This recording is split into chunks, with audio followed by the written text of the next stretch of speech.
Hello, everyone, and welcome to episode 156 of Two Amazon Sellers and a Microphone, brought to you by Solozo. And today, these are our favorite, Chris. Yeah, these are fun. We do Amazon seller journeys. We just love it because it's so fun to hear their stories of how people created their brands and launched them. And today, we have Shelley Simone on with us from Scale for Retail. How are you doing, Shelley? Hey, I'm doing really great. As I was saying just a few moments ago in our little tete-a-tete before we got started, I have just sold 2 of my Amazon businesses. I was stupid enough to try and build not 1, but 2 at the same time.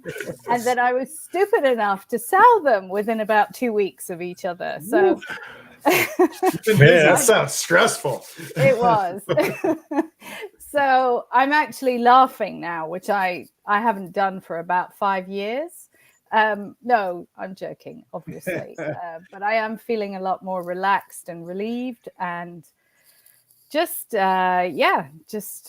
unburdened. Because there is something about Amazon, isn't there, that is constantly stressful. And actually over the weekend, one of the listings was taken down and I got the notification as usual from SentryKit that great tool. And I just thought, oh my God, I don't care. That's oh, those emails are so scary. Problem. Oh, that's awesome. So that's what that feels like, huh? Yeah, I was gonna say I would. That feeling, I mean, you gotta describe it for us. So when you sold, I mean, you did it. You created these businesses, created value, and now you get the reward. I mean, that's got to be an amazing feeling. Oh yeah, totally. And it is so I always used to think in the early days when I got started and I was listening to all these gurus and there were these courses.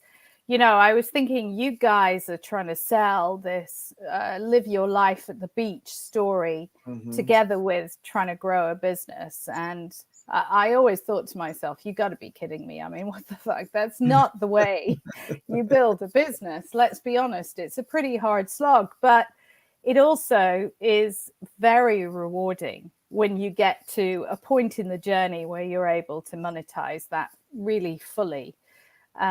And yeah, it does feel, I mean, I unfortunately didn't, get something like some of the other sellers in our community. Cause I then started a third business, which is our seller community. Like you didn't need enough. Like I do have a short attention span. Have you noticed? And and I obviously, one of my bosses actually once described me as a spinning top. And he did also say, I really dread the moment you might stop because I'm really not sure what would happen. So obviously I'm an individual who needs lots of mental stimulation from lots of different projects. And I enjoy that. And I love connecting the dots. So in addition to running my Amazon businesses, there was a certain point where I thought, you know what, let's get together as a community, because particularly sitting in the UK as opposed to, where are you guys based? I should have asked Kansas that. City. Yeah, Missouri. Kansas. Oh. So, you've got this massive country in America where everybody flies in and does all these huddles and cuddles and all this kind of stuff and masterminds and schmasterminds. And we don't have as much of that here. And so I decided that I would create this community partly so that I didn't have to fly over there. I could bring all the best speakers to us. And that was great for my own education, actually. So, and it was wonderful for everybody here in the UK who's part of our community as well. That's great that you're doing that, because Chris and I talk about this all the time. I mean, the business can be a lonely journey. And networking is so important. I mean, we just went to a meetup in Austin, Texas. I mean, I learned so much. I mean, I've been in this business for a long, long time, but just being around, you get like energized from everybody. You get ramped up to go do the next thing, because there's always some new thing that you need to be doing with your business. And if you don't do those, or if you don't have access to them, it can be a huge stumbling block. It was for me early on. Sure, I know. And so that kudos to you for putting that together. That's great. Well, it's so we used to run our events pre-COVID, face-to-face events. We used to run them every month or every couple of months, and we do like a mastermind event every couple of months. And it was the most amazing way of keeping up to date and learning, like you say. But above all, it was the energy in the room that used to really get us going. And I always used to leave, and I'm sure everybody else did, totally inspired, slightly confused about how I would implement everything before the next one, but your to-do lists totally are huge. Inspired. Yeah. We left and like, man, our to-do list just got really long. But you have you do get that energy from it. And it's nice to be around people like, oh, they get me. I mean, how many people they ask, oh, what do you do? Oh, well, I'm selling Amazon. I know. If you tell your family or your friends or anything like that about selling on Amazon, it's water off a duck's back. It's like, whoosh, I didn't get that. But if you talk to Amazon sellers, you actually have a real kindred environment here, partly because of how brutal Amazon is as a platform and how many of us are so traumatized from operating, because it is a bit of a gamble, isn't it? You've got to like that gamble to know that you might have hundreds of thousands of dollars of inventory tied up in something that could just disappear tomorrow. But then there's a certain skill to doing it as well and getting it right. And that also fills you, obviously, with a great sense of achievement when the numbers come in, when you have a great Q4. It takes a certain personality. It takes a spinning top type personality where you're constantly having to do new things, and you have to wear 12 different hats in your business. And look, the payoff is fantastic. Look how comfortable and relaxed you are. Now that it's all actually I'm in the middle of trying to think about what I do next, and my husband has forbidden me from doing anything for at least 2-3 months, so that I can't relax a little bit.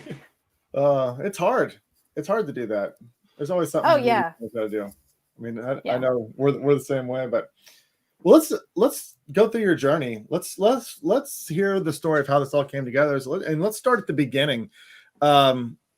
What were you doing pre becoming an e-commerce business?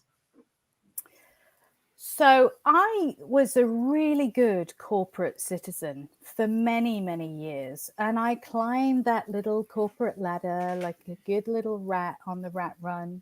And I actually did enjoy some of it. I make it sound awful having a job, but I was very international in what I was doing, and I was brought up actually in Hong Kong and Singapore. And so, when you do that to a kid, they have to go and do something international with their life. It's just impossible to stay totally locally focused. So I enjoyed that aspect of it, but after quite a number of years, I was getting a bit tired, and something snapped, and actually it was my ankle. I broke my ankle. Oh no. And my great big fat employer went, oh no, we don't want you anymore. And so I had to find something new to do. And at the time, my husband was getting in with this whole property group and getting into doing property stuff. And they had a couple of guys who were selling this Amazon course. They'd obviously gone on to, what was it, ASM 2 or 3 or something, copied it, brought it back to the UK and started teaching it to people here. And the rest is kind of history. But although at the time I do remember thinking, this sounds too simple. And indeed, they didn't include everything that you need to know about how to rank on Amazon. Like all of these courses, they teach you how to do all of the basics, and that's cool and that's good, and you do need to know that.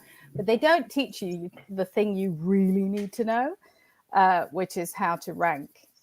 So I started my first brand in August 2015.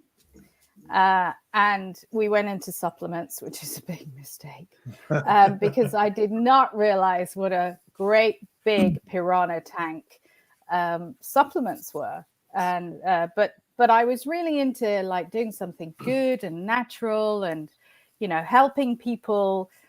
So there is a bit of I don't know, a happy clappy hippie in me somewhere. And I wanted to be able to give something. But we realized within about 3 weeks that, you know, it was a really big mistake. And so we pivoted. We actually went on a mastermind, one of the most expensive masterminds I've been on. And we spent a ton of money, seriously, almost equivalent to a degree in the UK at the time.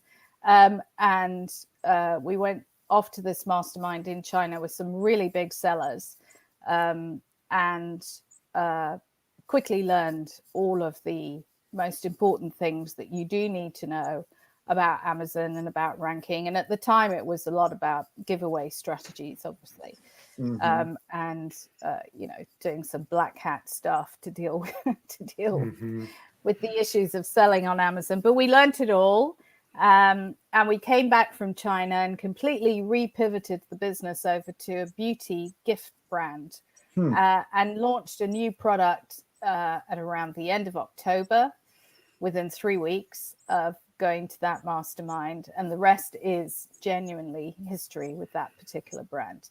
It was a hard brand actually to live with to some extent, because it used to have the most massive Q4. I mean, seriously, you could kick back and smoke a cigar every year in December, and it would just come rolling in thousands and thousands of units. But the rest of the year was very depressing. And it was like a perpetual duvet day where you just wanted to hide from the rest of the world. And so that led us to launch a second brand, because, you know, there was a lot of risk with a business that really only made its money. I mean, obviously it made money in Valentine's Day and a couple of other gifting periods, but actually 90% of the turnover was coming out of one time in the year. So my husband was actually an ex-buyer in his corporate days, really slick actually at doing buying. So we went off to China the following year and did a 5-week tour there, because we couldn't figure out what we wanted to do. So we went to every phase of the Canton fair to try and figure out what the next big brand or product would be. And we came back and we launched 2 brands, actually, a kitchen brand and a stationery brand. And then eventually the stationery brand, we kind of put that to bed about a year and a half later. The pricing in that category just wasn't good enough to sustain an Amazon business. But the kitchen brand was a nice, really, really consistent business with big highs in Q4, like most product categories. But it had a lot more consistency through the year. And but it was a bit of a struggle, and not something I would recommend that anybody tries to do. Seriously, 2 brands, 2 social media accounts, 2 Facebook double ads, everything. I mean, come on, guys, don't make it that difficult. But it was very difficult to abandon the first brand, because it was a bit like an opiate. You know, it was literally like a shot of heroin directly into your veins every December. And it was impossible to just say, no, I'm not going to have any of that anymore. Plus, it really helped us with cash flow. So we had 0 borrowings in the business, partly because we started it with our own money initially. But then that first brand, it really did give us the most amazing amount of cash flow. Whereas the kitchen brand was a bit slower in terms of building up. the cash flow. But the one brand fed the other one, and so yeah, it was.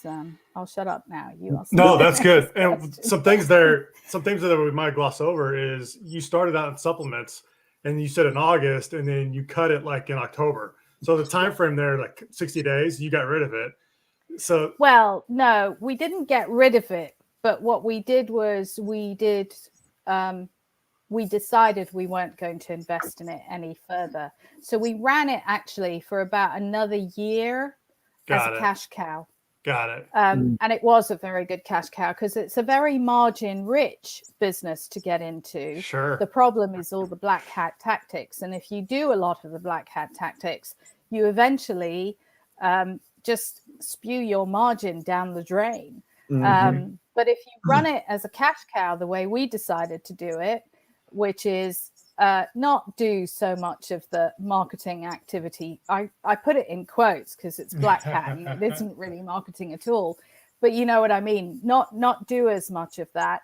And actually we could keep it running for quite some time. And it allowed us to set the new brand up using some of that cash as well. Interesting. Yeah. What market? But eventually it came to an end. Yeah. Where did you launch? Was it in the US or in the UK? No, we went for the US, of course. Okay.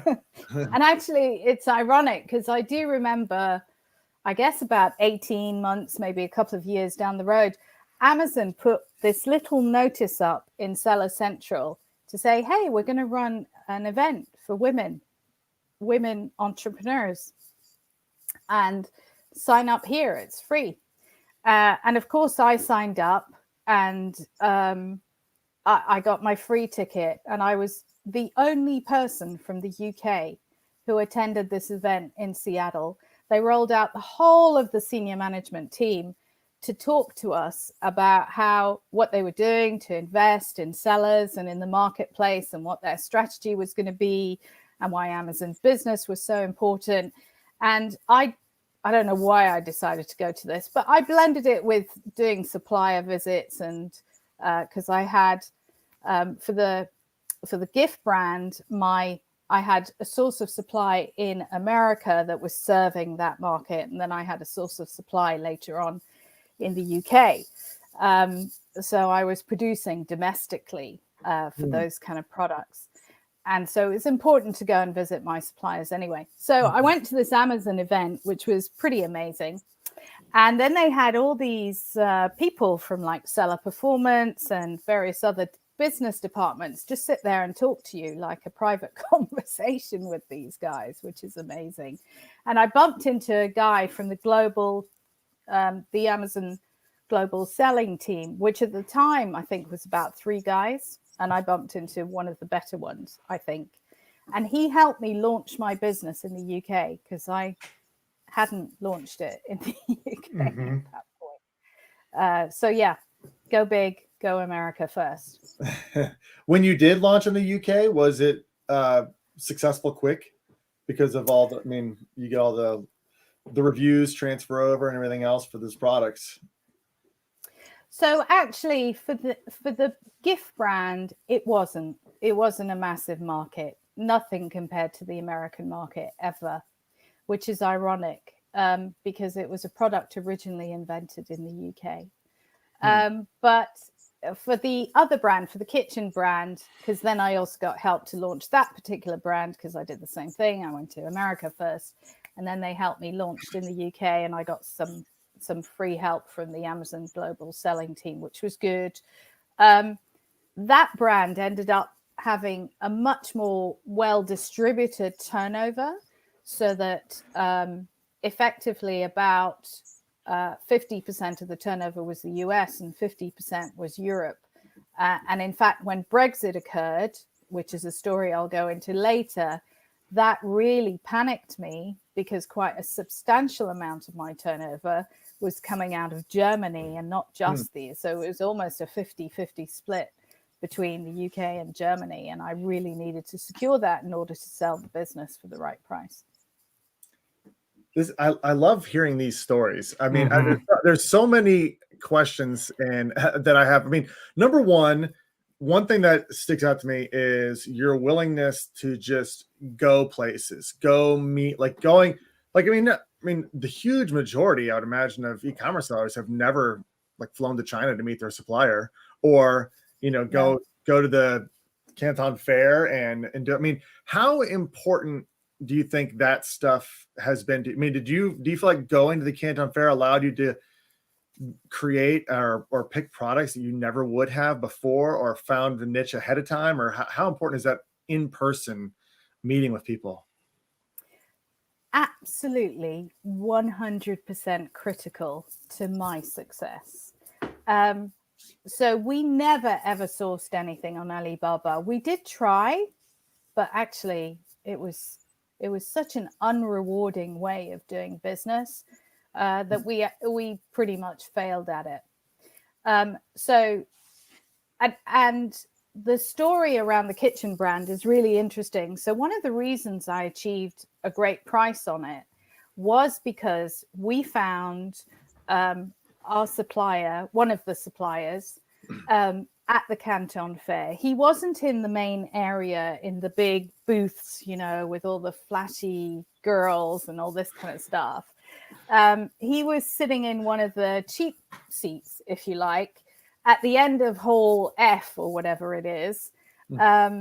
And he hadn't had an awful lot of experience of working with Western companies. So initially his quality, it was a bit of a struggle, but I worked really intensely with him over the course of 3-4 years to really get the quality up. And by the end of it, I had a superior product that nobody else had on Amazon.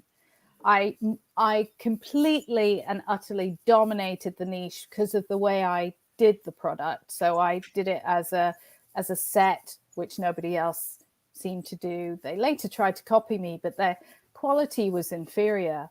I had the most amazing packaging. So one of the things that I discovered as part of this whole journey is that I'm actually quite good at product marketing. And I really love the idea of getting products to market in a retail ready situation.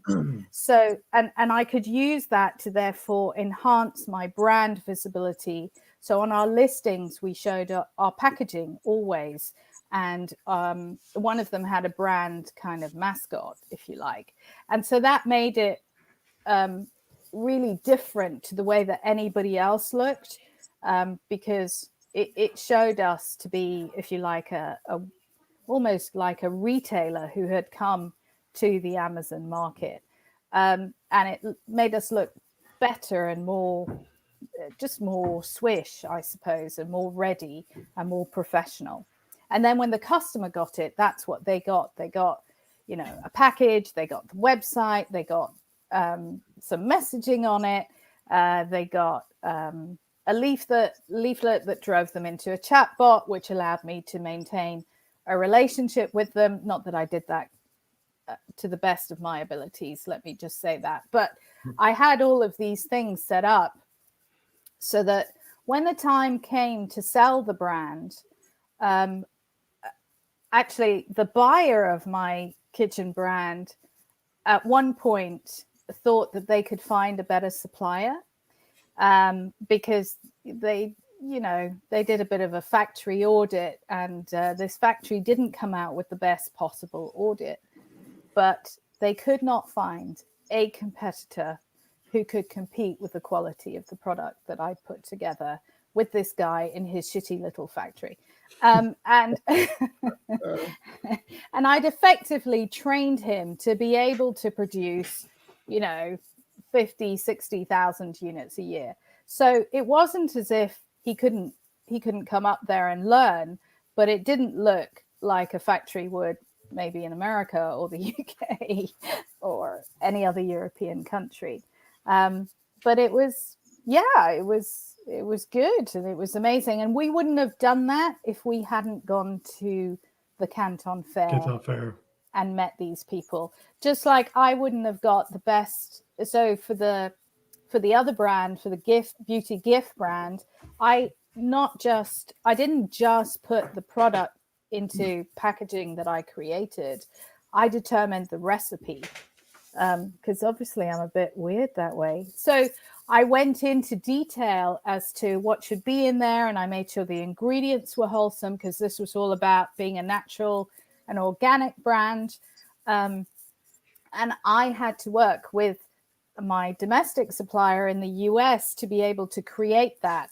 And I also created some fragrances that went with the product, which I cooked up in my kitchen, frankly.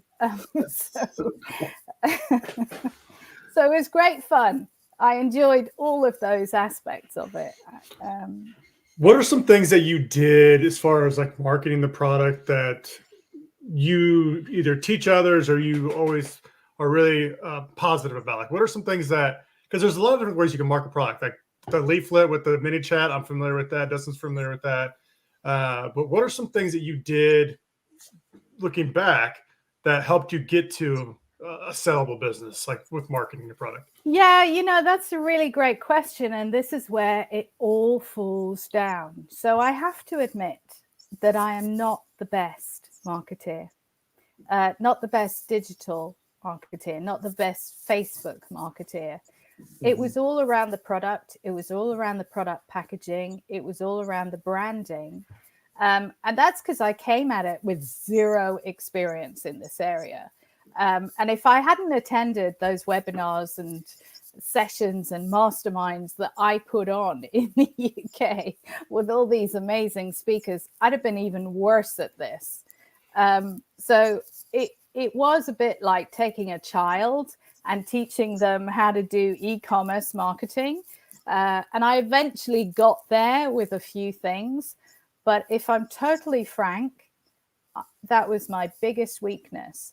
And I would have had a much bigger business if I could have mastered that. But I kind of had to stick a cold towel over my head a few times and just admit that I was only good at what I was good at. And I even struggled to find really great people to delegate to. Yeah, I hate to say it, but I think you can get by without it. And I wish I had all of those skills, because I have listened to so many amazing people talk about all of this stuff. But for me, it was really the product and the product marketing that allowed me to build these businesses and then sell them on. And I just had to focus on the stuff I was really good at. And I think that's okay, because a lot of packaging that you get is just a plain cardboard box with a little ASIN on it or SKU number on it. But a lot of people skip out on the packaging. And if you're creating a brand, you want to be remembered by the customer. The packaging is where all that experience. I mean, just look at Apple. When you open up a new iPad, it's a whole experience. It's a whole deal. And some people keep their boxes for God knows why, but they just, it's like an experience, right? So I think you may have been doing it, but you didn't even realize you were doing it, because you're getting people to come back to buy your product or to buy your other brands. How did you launch a product? Like when you were collecting those QR scans or mini chat scans or chatbot scans, what was your launch strategy like? Yeah, so launch was a mixture of kind of using I will say we did also have an amazing email list, partly because we started off in 2015. Yeah. And you used to be able to get all of that data. So we must have had,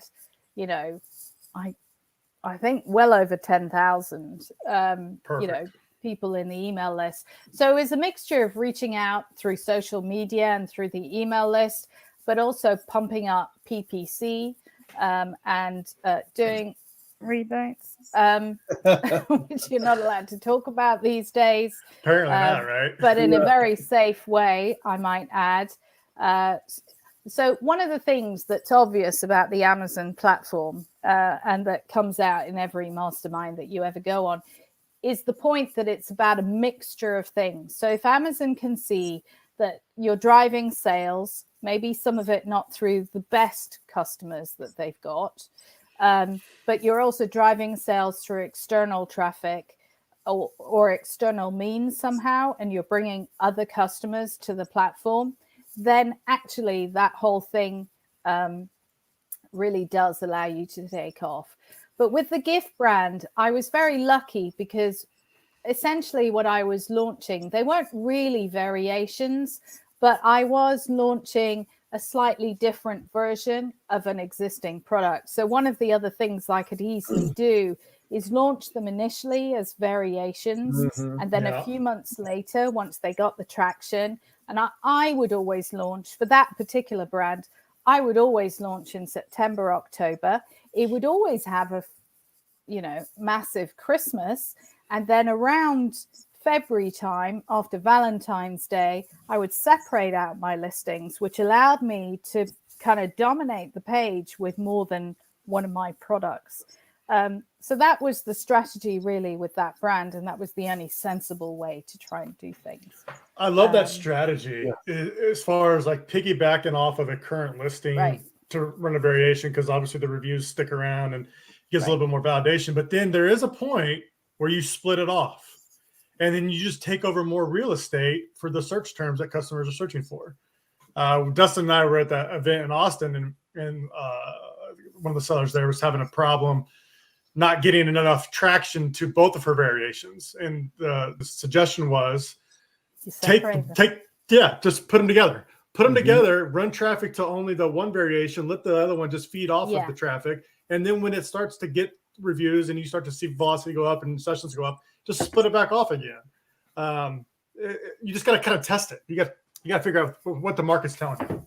Yeah, absolutely. But if you can do that, that is a really great launch and initial strategy because it gives the listing a bit of a honeymoon, but it also allows it to piggyback.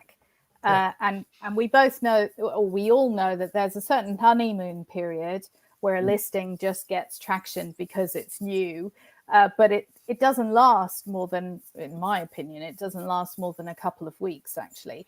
So therefore, you do need some other stuff. But the other thing we do is, because we were launching these products, this is to do with the gift brand now, because we were launching these products around a time of year when you know that there's a lot of traffic in Q4, we would also make sure that we were pumping up the volume in terms of PPC. And I have to admit, I am not the biggest geek when it comes to this stuff. I did hand that off to my husband, who's really good at running PPC. And we used a couple of tools. I'm not sure if your tool does this, so tell me. Where we could do day parting as well. Oh, yeah. We were operating in a really competitive category in that particular space, and we needed to allow some of the bigger sellers to run out of budget so that we could get in there. And we did some heat mapping of when our biggest sales were, and there was this period between 4 p.m. and 8 p.m. kind of probably more Pacific time, but we assumed that it covered kind of Eastern to Pacific, and so we extended it slightly, and we basically tried to cover that late afternoon to evening period when you would really ramp up in terms of sales, and everybody else's budget had gone by then pretty much, except for the one or two big sellers. Yeah. Chris, now you're speaking our language. Yeah, Chris and I talk about this all the time with sellers, because Solozo does do that. We offer that heat map, just like you're talking about, where they can see their sales, and then you can obviously adjust when you want your ads to run. It can be an amazingly effective strategy. I mean, the amount of people that are blowing huge budgets by like 6 a.m. they're out of budget. Yeah, it happens all the time. And when did you start implementing day parting? What year do you think? Because you might have, sounds like you were ahead of the curve on a lot of this stuff. Yeah, we did it fairly early, around 2018. We were really lucky, actually. So another one of our speakers came over to the UK. I won't say who it was now, and introduced the topic to us. And we were really fortunate to be able to get access to their tool as well, which was quite cutting edge at the time. And it was so obvious that that's what we needed to do with that particular brand, because we didn't have the deepest pockets. Like I said, we ran the business with no borrowed money. So we were chasing volume, but we always chased margin as well. so that we could make sure that the business actually had enough cash to be able to continue to grow. So it was always a very delicate balance. You know, we weren't profligate, but at the same time, you know, come Q4, we knew that we could really go in there and do some interesting stuff and not worry too much about, I mean, our ACOSs were just freaking amazing, like 20%, which is Great. very, very good when you're spending like $100,000 in a period like that. Okay. Yeah. I want to talk about that a little bit. Seasonality. Okay. Because you're in the gift brand. Obviously, there's, like you mentioned, seasonality. Talk about some of the challenges if you're picking a product or a brand that would have seasonality. Because you mentioned you made a pivot to something that was not seasonal, the kitchen brand. But what were like the main issues? Obviously, it's a huge upside in Q4, but what are the main issues with being with a seasonal product? Well, your multiple won't be as good. Let me be frank. So when the time comes to sell your business, that volatility is going to frighten quite a number of buyers, and you just won't get as much of a multiple as you will with a brand that's got a bit more of, you know, something that looks a bit more stable throughout the year. And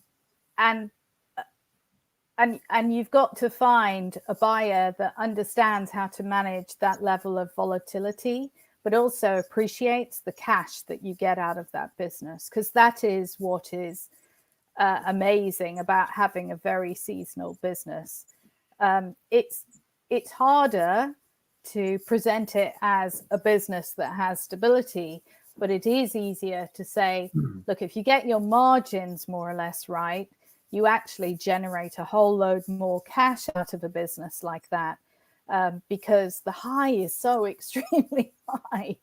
And the lows, if you manage the lows, and you do need to learn how to manage that. So in the low season, which would be July, August, there would be almost no money spent on advertising.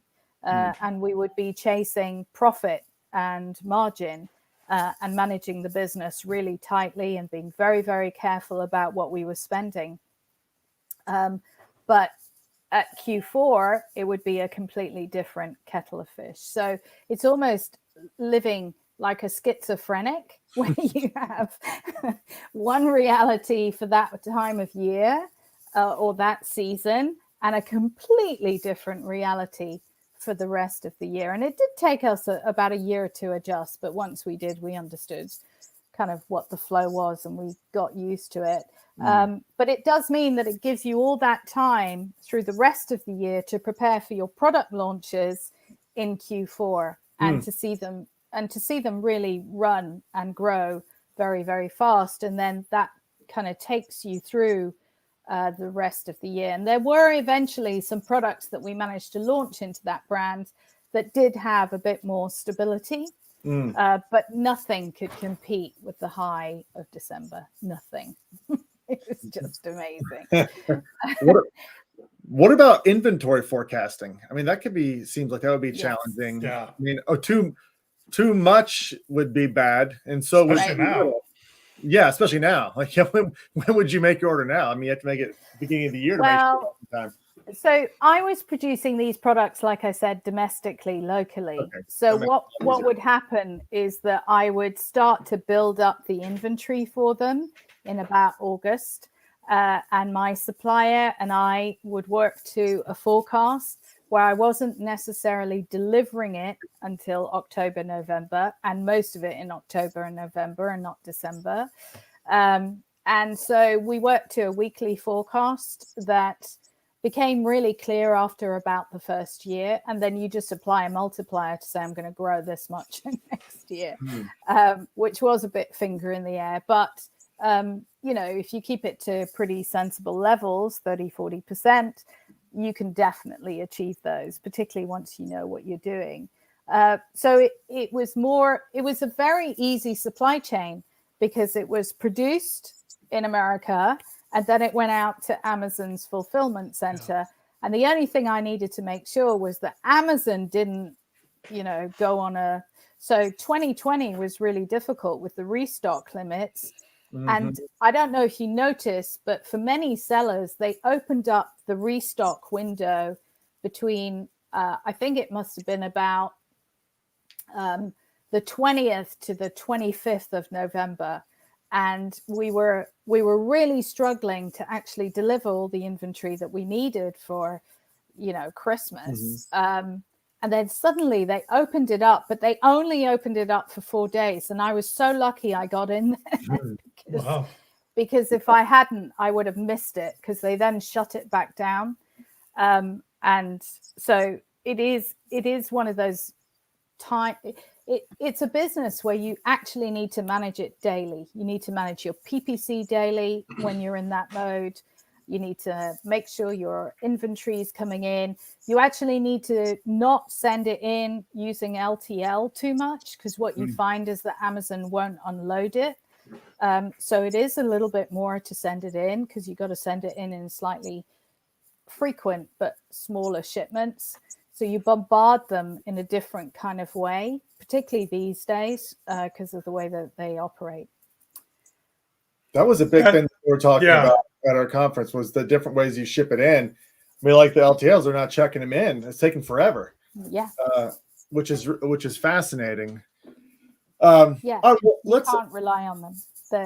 It takes too long. It takes too long. I was talking to a guy at the conference in Austin, and the pickup address was in California, and it was LTL, and they were shipping it to New Jersey, which is like completely opposite ends of the states. Like completely opposite. And the guy's like, you don't do LTL, just do the SPD or the small parcel pickup. He's like, it'll be easier, it'll go local, it'll get checked in easier. And I was like, well, I've been doing LTLs this whole time. I mean, and the other thing is, there was this one year with the kitchen brand where Amazon decided to put us on their Amazon shipping trial. So like their own team picking it up from our warehouse and delivering it to their fulfillment center. And I think this must have been about a couple of years ago. And at the time, nobody was on that beta except for us, it seemed. And we couldn't get them to book the appointment with our warehouse. It took ages. Eventually, we managed to find a way to get a telephone number to one of their team. And we just begged them to take us off the beta because it was... Come on, seriously. And, when you're shipping in September, October, November, December, you do not need it to take 5 weeks. No. You need 5 days. Yeah. So, I mean, really watch out for Amazon Ship. It is the most dreadful service. And if you get on it, get off it as quickly as you can. Yeah, absolutely. And I have the number if anyone ever wants it. There you go. There you go. Let's shift gears a little bit. Let's talk about, I know we're running up on time here, but let's talk about now the scale for retail. So you've made a shift. Yeah. You've now exited. Congratulations. Super exciting. But now you're helping others. So talk about what you're doing with that and sort of what was the impetus for starting it? Yeah, so we started Scale for Retail in 2017, actually. And it was essentially to deal... So you know how so many people have become aware of mental health over COVID because of the, the isolation and being out of human contact. I think we've realized how important it is to have human contact. Well, I used to go to an office. In fact, I used to fly to various offices around Europe and do my job. So my initial reaction to becoming an e-commerce entrepreneur and conversing just with my computer for about 12 hours a day was a bit of mental shock. And psychologically, I felt alone. I felt disconnected. I think I might even have gone through a little bit of depression or something because I lost my confidence. And so we started Scale for Retail partly to reach out and to just communicate, like you say, with other people. If you share an Amazon problem, it is definitely halved, isn't it? So, so it started out, actually, we had World First, who are a payment provider, who gave us their boardroom and all of the food for that day. And we thought, you know what? How many people can we fit into a boardroom? It'll be about 20. There won't be any more people turning up. It's the UK. We're a small island, you know? Anyway, there are about 50 of us trying to scale into this room. And it kind of took off from there. And at one point, Amazon sponsored us and gave us their space in London. So we used to have 100, 200 people turning up to our meetup events. And then COVID happened, obviously. Sure. And it turned into more of a remote webinar kind of events that we run. So we have a really active Facebook group, and obviously a lot of the people who are part of the community, not everyone, are based in the UK, are Amazon sellers that originally came to all our meetups, but it has got a very international flavor to it. You know, there are lots and lots of other people that are part of it. And so what we do is we tend to run events kind of once a month. And we also we've tried to reintroduce our mastermind events this year as well. So we have a speaker who really has a program of learning that can deliver some massive change into people's businesses. So earlier this year, we had a guy come on to talk about retail. And actually, I got a message last week from one of our members of our community that they're just about to potentially sign a really big deal with Costco. Nice. Which came out of that session. See, there you go. So, I know, it's like amazing. Why didn't I get that deal? Oh, it's funny.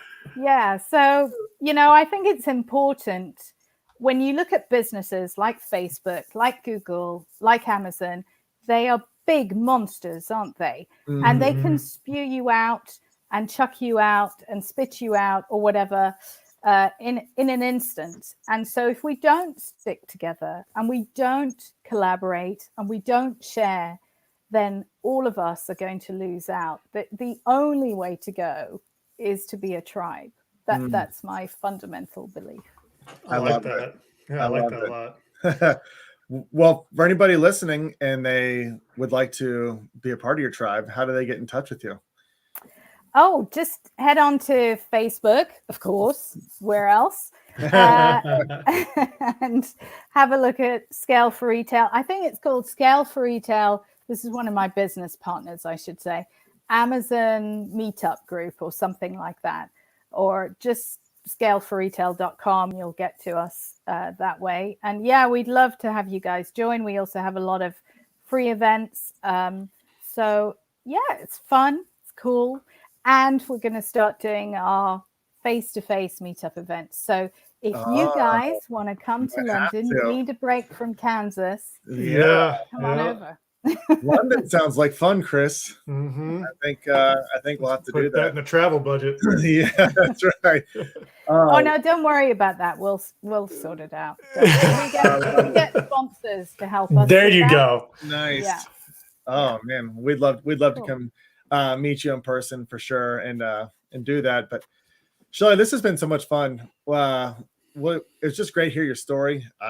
It's inspiring. I mean, I'm pumped up. It's super fun. And we'll have you. We'd love to have you back on sometime. There's so many things we can always talk about. I mean, we heard your story, but obviously you have expertise in many areas in this business, and we'd love to get you on again. So we'll plan that for the future. I'd be delighted. Thank you. So thank you so much for joining us. Everyone, make sure you go to scaleforretail.com. Find her on Facebook, and I'm sure she's all over social media. So go find her, and hopefully we'll be seeing you in person in London sometime soon. That'd be a blast. That would be amazing. So everyone, thanks for tuning in. If you like content like this, make sure that you subscribe to the podcast. You can also see us as we live stream these live every single day almost on Solozo's Facebook, LinkedIn, and YouTube channels. Make sure you like those, turn on notifications so you get notified when we go live. And also, if you're struggling with your PPC or if PPC is taking over your life As Shelley mentioned, PPC is a big part of your business. We'd love to help you. Go to Sellozo.com. You can click the button at the top of the page to book a demo with Chris or myself. We'll talk to you all about advertising on Amazon and how Sellozo can help automate and help you optimize your ads. So we'd love to see you on those demo calls. All right, everybody. Thanks for tuning in. Thanks for joining us, Shelley. We'll see everybody next time. Thank you.